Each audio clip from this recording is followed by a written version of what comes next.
Hi everyone, today I'm just in my house. I'm not working and I decided to make another video. And this week there was an incident that triggered me to think about suicide a lot. I can't go into the details of it because of ethical reasons and confidentiality and whatnot, but we need to talk about suicide.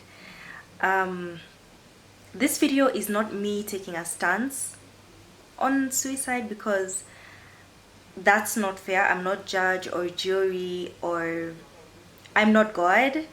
So it's not me taking a stance, but it's me giving you my professional advice on what the risk factors are for suicide. What are the red flags for suicide, and how to help a loved one who you suspect is being suicidal. So let's just get right into it. So there was an interesting fact that I read.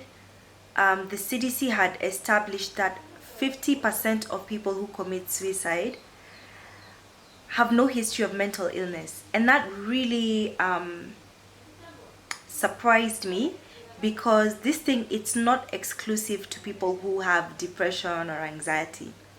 So that should tell you something. That should tell you that every single one of us are at risk. So the first risk factor is a previous history of attempting suicide.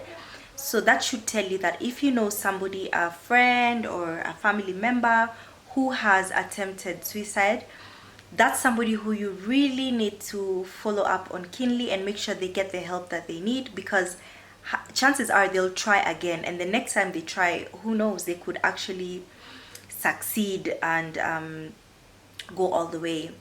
The second risk factor is substance abuse. So somebody who is caught up in substances, be it alcohol, weed, all the substances. Anybody who is caught up in substance use is at risk. The third category of people who are at risk of suicide are people who now have an established diagnosis of depression. This depression, there is anxiety, bipolar, even eating disorders.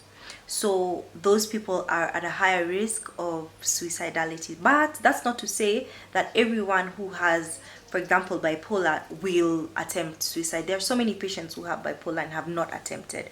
But we're just saying that those people are the ones that we need to be extra careful about when it comes to suicidal behavior. The last thing is financial instability, and this is very relevant during this pandemic because I've had a lot of people who have lost their jobs, guys who have not been able to pay up on their loans and their mortgages and stuff like that.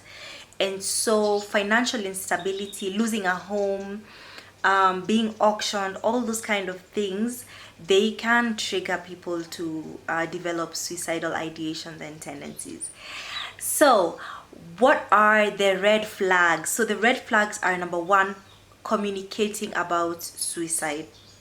So the thing about communicating about suicide is it can be in two ways. It can be active or passive. So active can mean, active suicidality is where somebody is like actively saying, I'm going to kill myself, or they even attempt, or they make a plan. Passive suicidality is when people say things like, you'd be so happy if I wasn't here. I'm sure you'd be much happier if I wasn't here. Or if I died, it wouldn't be too bad. So you see the difference. The first one is more of an active one. The second one is passive, but they're both suicidal ideations. The second thing is when people start giving away prized possessions. So people have started giving out the car that they loved, or a watch that they loved, or some people even go to the extreme of giving out their wedding bands. So something that someone used to prize so much, they start giving them out. That's a red flag.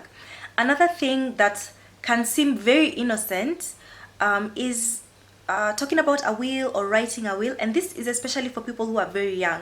So if like a 32-year-old 35-year-old person is like actively writing down a will, it's not to say that they're suicidal, but it can be if this person has had a history of depressive behaviors, depressive thoughts, and then suddenly now they're writing a will. That requires a bit of like what's going on? And the reason I'm giving you guys these red flags is so that you can be aware, and not so that you can start calling people out. For example, now if you see somebody who is passively suicidal, for example, it's not now for you to start saying, you know, by the way, you're suicidal. I'm not giving you these red flags to walk around auditing people and judging them and stuff like that. It's so that you can be, as a someone, like if you have a loved one, you can be a bit more cautious. You can know when to reach out for help. So what do you do? What do you do if you strongly suspect that somebody who you love, somebody who you're close to, is suicidal? The first thing I'll tell you is to trust your gut. If you feel like somebody who you in your life, somebody you love, is suicidal, trust your gut. Don't doubt yourself. There is a reason why you're thinking that that person has exhibited some signs that make you feel like, here we should be a bit suspicious. So the first thing that you need to do is to get that person to a hospital facility where they've got mental health services. Get that person to hospital by one way or another. Get that person to go to the hospital. And the thing is, any kind of suicidal ideation or attempt, that's reason for getting a patient hospitalized and institutionalized for closer observation. Because the thing is, you can't stay with this person 24/7. You can't keep walking around them and following them. They need to be monitored and observed in an inpatient facility for several weeks. Meanwhile, when they are in the inpatient facility, they probably might need medication. They'll need a lot of therapy. They need to be institutionalized, and I can't emphasize this enough. The other thing you can do, because I know it takes time before you can organize yourself, especially if it's a family member. Maybe you need to organize your funds and stuff like that. Get all the dangerous things outside. Get all the dangerous things that are in the home outside of the contact of this patient. I'm talking knives. Some people I know are licensed gun holders. Get that out of your home. The other thing that you can do, so say for example, if it's not a family member, it's a friend, so you don't have the power to get this person institutionalized. So as a friend, this is the one time that you are allowed to speak to the parents of this person.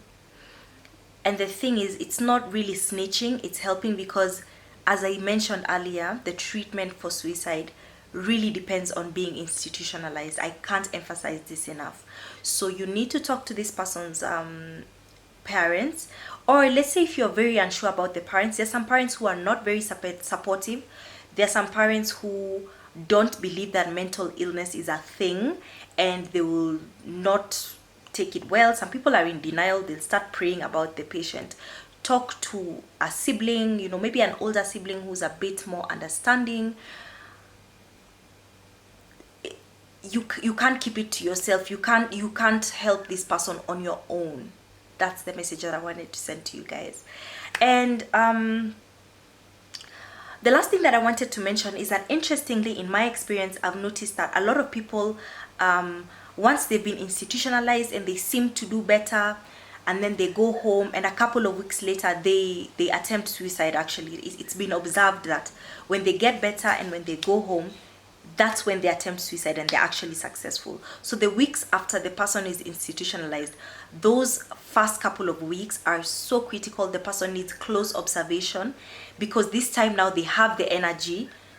They feel like, I failed the first time, I'm gonna try and do it the second time. It's a reality, it's a truth. So even after this person seems to be getting better, keep a watch on them. It doesn't go away so easily. So yeah, thank you so much for watching. Please like, share, subscribe. If you've got any questions, feel free to ask them in the comments section. Feel free to DM me on my social media. I'll link all my social media handles in the description box below. And please keep safe, take care of yourselves, and let's take care of each other. Thank you so much for watching. Bye.